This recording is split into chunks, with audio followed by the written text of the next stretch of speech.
सभा के लिए मतगणना शुरू हो चुकी है, उसके चुनावों के रुझान आने शुरू हो चुके हैं। आप मेरे एक तरफ टैली देख रहे हैं जहां बिहार विधानसभा चुनावों के रुझानों का नंबर आपको दिखा रहे हैं, तो वहीं दूसरी ओर किस तरह जम्मू कश्मीर की 2 सीटों पर हुए उपचुनावों के रुझान और किस तरह से वहां पर मुकाबला है, किस किस कैंडिडेट के बीच में कांटे की टक्कर है, वो आपको दिखा रहे हैं। जहां बिहार की अगर बात करें तो रुझानों में एनडीए को बढ़त मिलती नजर आ रही है। 68 सीटों के साथ एनडीए आगे बढ़ रही है, तो महागठबंधन को 41 और जेएसपी को 2 सीटें, जनसुराज पार्टी प्रशांत किशोर भी बाजी मारते हुए यहां पर कुछ तो निकाल ही लेंगे। दिव्या जी बिल्कुल, देखा जाए तो लेकिन हालांकि दावा बहुत ज्यादा किया जा रहा था, उसके मुकाबले ये बहुत कम है, लेकिन कहीं ना कहीं एक बी पार्टी बनके वो यहां पर रह जाएंगे और कहीं ना कहीं वो जो है वो कुछ सीट जो वोट काटने की बात होती है जैस्मिन, वो यहां पर देखने को मिलेगा। लेकिन देखा जाए तो एग्जिट पोल में हमने भी दिखाया था, न्यूज 18 ने ये दिखाया था कि एनडीए जो है वो जीत हासिल करेगी। हालांकि शुरुआती रुझान से ही एनडीए जो है वो बढ़त बना रही है और यहाँ पर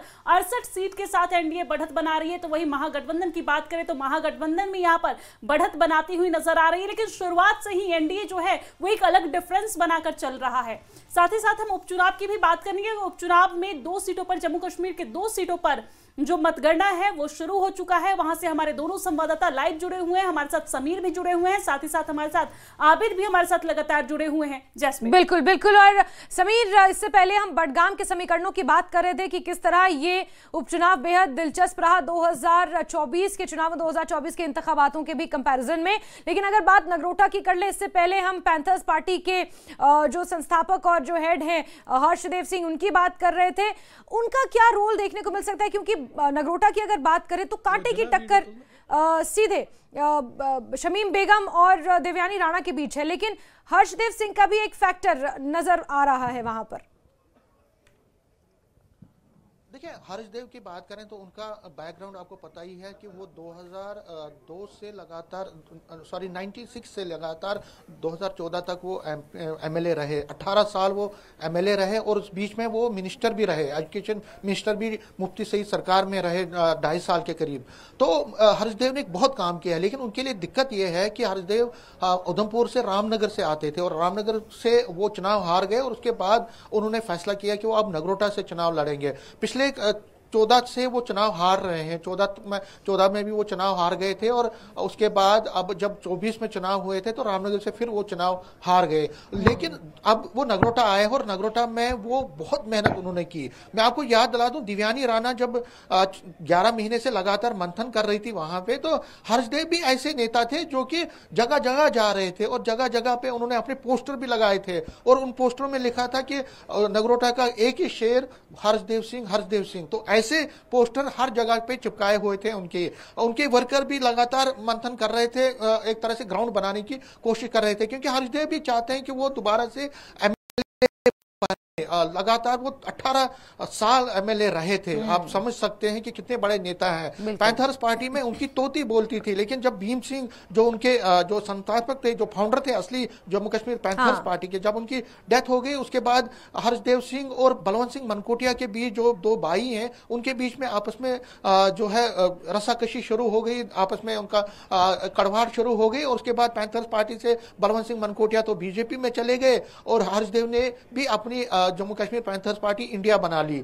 अब वो चुनाव में ज्यादा आना चाहते हैं, चुनाव जीतना चाहते हैं, लेकिन दिक्कत उनके सामने ये है कि वो एक्चुअल में नगरोटा से नहीं है। वो उनका जो गढ़ था वो उधमपुर का था, लेकिन नगरोटा में वो कुछ सीटें, कुछ वोट ले सकते हैं ऐसा लग रहा है, क्योंकि उन्हें बड़ी मेहनत की है। लेकिन वो किसका वोट काटेंगे? लगता तो यही है कि वो एंटी बीजेपी वोट काटेंगे। बीजेपी का जो अपना वोट है, कमिटेड वोट होता है, कार्डर वो बेस्ड पार्टी है बीजेपी, तो उनका वोट तो नहीं कटेगा। लेकिन नेशनल कॉन्फ्रेंस और कांग्रेस को जो वोट जाना था वो हो सकता है हर्षदेव को कुछ वोट उसमें से आ जाए। हर्षदेव नेशनल कॉन्फ्रेंस को सपोर्ट करते हैं, कांग्रेस के सपोर्ट करते हैं, अलायंस में उनका हिस्सेदारी है, लेकिन यहां पे वो अलग से चुनाव लड़ रहे हैं और उन्होंने भी कहा था, उमर अब्दुल्ला से उन्होंने फरियाद की थी कि मुझे आप सपोर्ट कीजिए, मैं यहां से चुनाव लड़ना चाहता हूं। लेकिन नेशनल कॉन्फ्रेंस कांग्रेस ने अपना कैंडिडेट उठाया।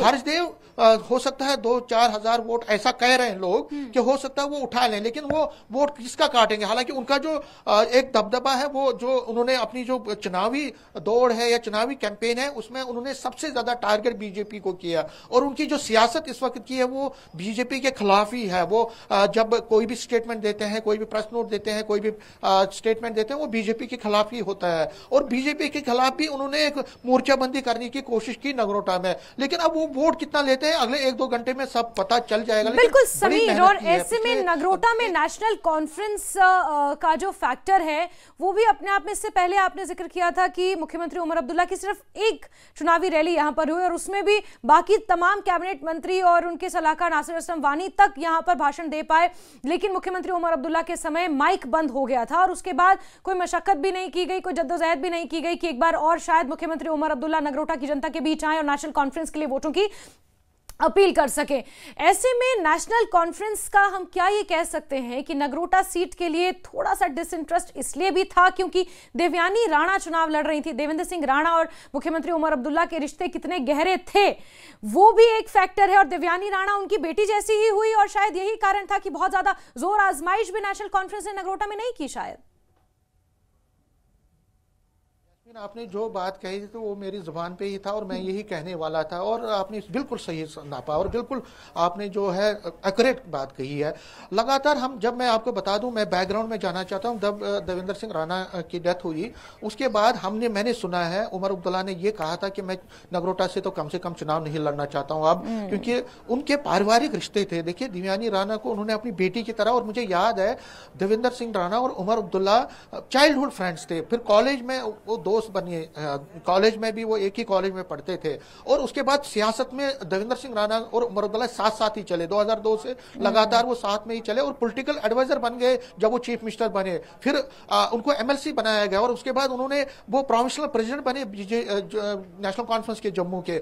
2014 में चुनाव भी लड़ाया उमर अब्दुल्ला ने उनको यहाँ से, और उमर अब्दुल्ला और देवेंद्र सिंह राणा की दोस्ती के चर्चे पूरे जम्मू कश्मीर में ही नहीं पूरे इंडिया में होते थे। वो जहां जहां भी उमर अब्दुल्ला जाते थे, आज आप नासिर असलम वानी को उनके साथ चलते देखते हैं, लेकिन कभी देवेंद्र सिंह राणा इस तरह से उनके साथ चलते थे, हर जगह पे वही होते थे। अब जब देवेंद्र सिंह राणा की डेथ हो गई, वो बीजेपी में जब चले गए, तो उमर अब्दुल्ला तकरीबन 2 साल तक तो जम्मू ही नहीं आए। उनको इतना दुख था, जब मैंने उनको एक बार पूछा भी, मैंने बोला आप तो जम्मू आते ही नहीं है, बोलते हैं कि मेरे को बहुत मैं कुछ ज्यादा बोलना नहीं चाहता इस पर, ऊपर से कोरोना भी था, लेकिन वो आते ही नहीं थे। उनको इतना सदमा लगा कि देवेंद्र सिंह राणा जो उनके बहुत करीबी थे और बड़ा नाम थे नेशनल कॉन्फ्रेंस के जम्मू में, वो उनको उनसे निकल के वो बीजेपी में चले गए। बिल्कुल, राजनीतिक रिश्ता एक अलग चीज है, लेकिन आपका इतना घनिष्ठ मित्र, जो आपने जर्नी आपने साथ साथ शुरू की चुनाव नेशनल कॉन्फ्रेंस के टिकट पर, जब देवेंद्र सिंह राणा ने जब लड़ा तो उतने ही मार्जिन से वो जीते जितने लगभग 2024 के इंतखाबातों में उन्होंने जीत दर्ज की थी। समीर और आबिद, आप हमारे साथ प्लीज बने रहिए। विक्रम मल्होत्रा जी, बीजेपी प्रवक्ता, इस वक्त हमारे साथ जुड़ चुके हैं। विक्रम जी, आपका बहुत बहुत स्वागत करती हूँ। और आज का दिन महत्वपूर्ण है, बीजेपी क्या महसूस कर रही है? नगरोटा में तो काफी एज आपको है, लेकिन बडगाम को लेकर महत्वाकांक्षाएं कहां तक हैं? देखिए, धन्यवाद आपका।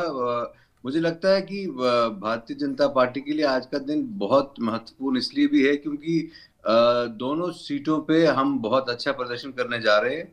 एक सीट तो जैसे आप जानते हैं कि नगरोटा जो है वो लगभग अभी चुनाव नतीजे आपके सामने आएंगे, वो हम भारी अक्सरियत से जीतेंगे। और बडगाम में भी बीजेपी का जो परफॉर्मेंस है, पहली दफा लड़ रही है, बहुत अच्छा होने वाला है। और मुझे लगता है कि जब तक नतीजे काउंटिंग शुरू हो जाएगी और क्लियर हो जाएगा तो आपको देशवासियों को भी, जम्मू कश्मीर के नागरिकों को भी पता चलेगा कि बीजेपी की जो परफॉर्मेंस है वो दोनों ही असेंबली कॉन्स्टिट्यूएंसीज पे बहुत अच्छी होने वाली है।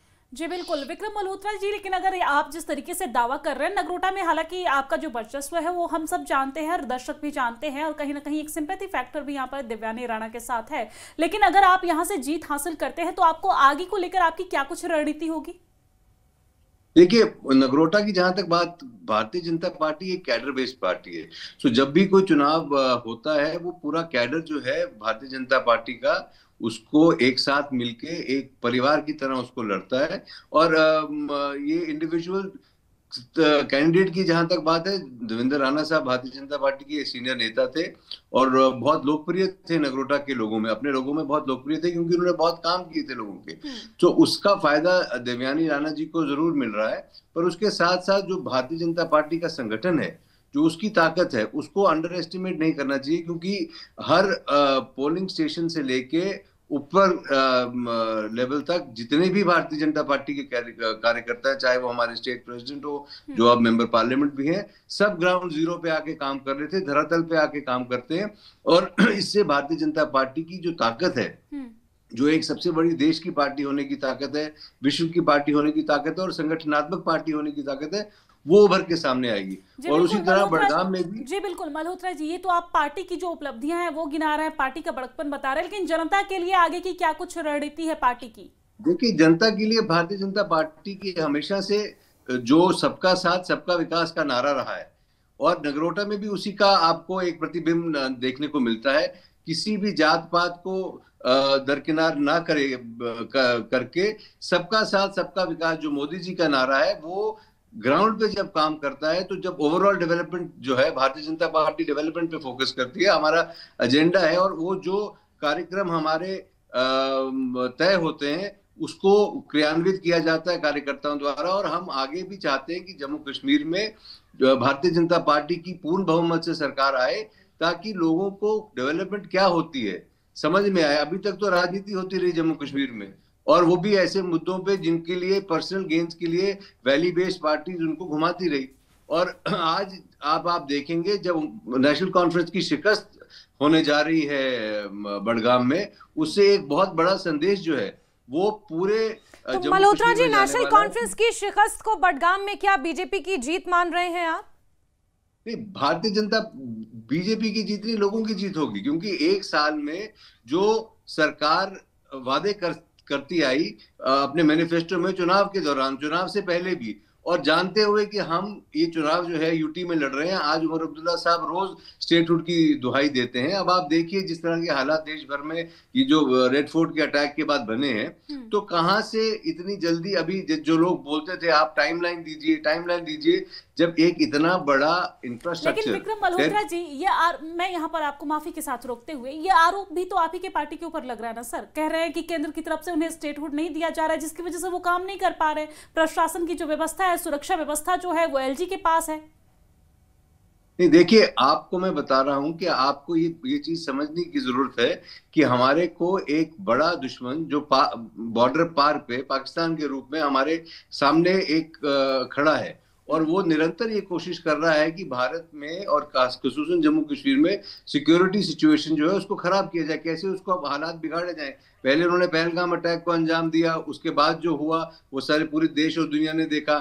आज जो ये बड़ा टेरर अटैक, और इसमें जो मुलविस व्हाइट कॉलर्ड लोग, कश्मीर के डॉक्टर्स इन्वॉल्व हुए और कोई मेवात के लोग इन्वॉल्व हुए, तो ये इतना बड़ा जो आप जंग लड़ रही है हिंदुस्तान, जो अनऑफिशियल जंग जो लड़ रहा है, उसके लिए कहीं ना कहीं सिक्योरिटी फोर्सेस का और समन्वय बनाना, वो ज्यादा सुरक्षित जो है देश, वो तभी उसी सूरत में रहेगा कि अभी जो स्टेटहुड है वो थोड़ा वेट करे, और जब तक ना सिक्योरिटी की सिचुएशन ठीक हो।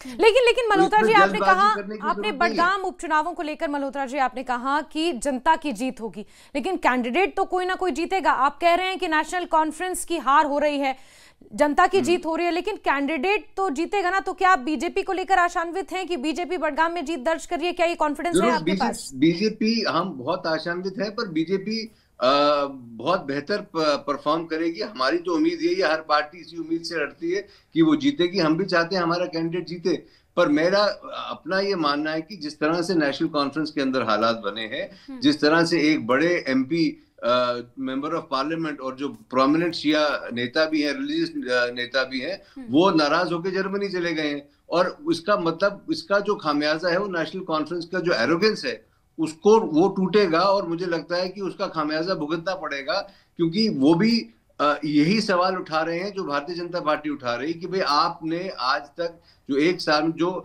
मियां अल्ताफ जो नेशनल कॉन्फ्रेंस के बड़े लीडर हैं, प्रोमिनेंट गुज्जर फेस भी हैं और मेंबर पार्लियामेंट भी, उन्होंने भी यही कहा कि भाई आप जो लोगों से वादे करते हैं या तो सोच समझ के कीजिए। एक समय था जब आप कहते थे हम मीटर झेलम में फेंक देंगे, आज आप कहते हैं आप प्रीपेड मीटर लगाइए, मेरे रिश्तेदारों ने भी लगाए हैं। आप जो बाकी वादे किए थे वो भी पूरे नहीं करते हैं। ठीक है मल्होत्रा जी, नेशनल कॉन्फ्रेंस की शॉर्टकमिंग्स तो आपने गिना दी। आप प्लीज हमारे साथ बने रहिए। हमारे वरिष्ठ सहयोगी हैं राजन समीर, वो भी हमारे साथ जुड़े हुए हैं, और सरोज भी हमारे साथ जुड़ चुके हैं। सरोज, मैं आपका भी रुख करूंगी, लेकिन समीर, जो बात मल्होत्रा जी कह रहे हैं, क्या किसी एक पार्टी की हार दूसरी पार्टी की जीत हम कह सकते हैं ये? और दूसरा, क्या हम ये कहें कि थोड़ी हिचकिचाहट, क्योंकि मल्होत्रा जी एक्सेप्ट नहीं कर रहे हैं कि हाँ हम बडगाम जीत रहे हैं, कह रहे हैं हम बेहतर परफॉर्म करेंगे, तो क्या हम ये कह सकते हैं कि थोड़ी हिचकिचाहट घाटी को लेकर अभी भी बीजेपी के अंदर है?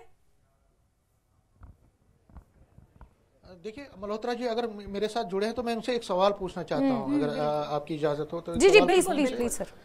मल्होत्रा जी आप मेरी बात सुन रहे हैं?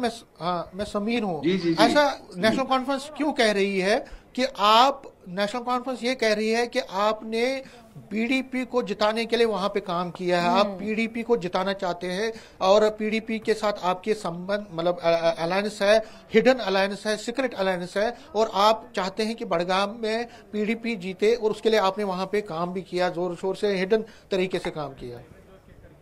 समीर जी, अगर हमारे चाहने से कुछ होता तो हम तो ये चाहते हैं कि पूरे जम्मू कश्मीर में बीजेपी की एमएलए जीते और बीजेपी की सरकार बने, तो हमारे चाहने से चीजें नहीं होती। ये तो जो धरातल पे राजनीति हो रही है और जो नेशनल कॉन्फ्रेंस की परफॉर्मेंस है उसी का प्रतिबिंब निकल के जब रिजल्ट शाम को आएंगे, क्लियर हो जाएंगे, आपके सामने आएगा। क्योंकि एक कहीं ना कहीं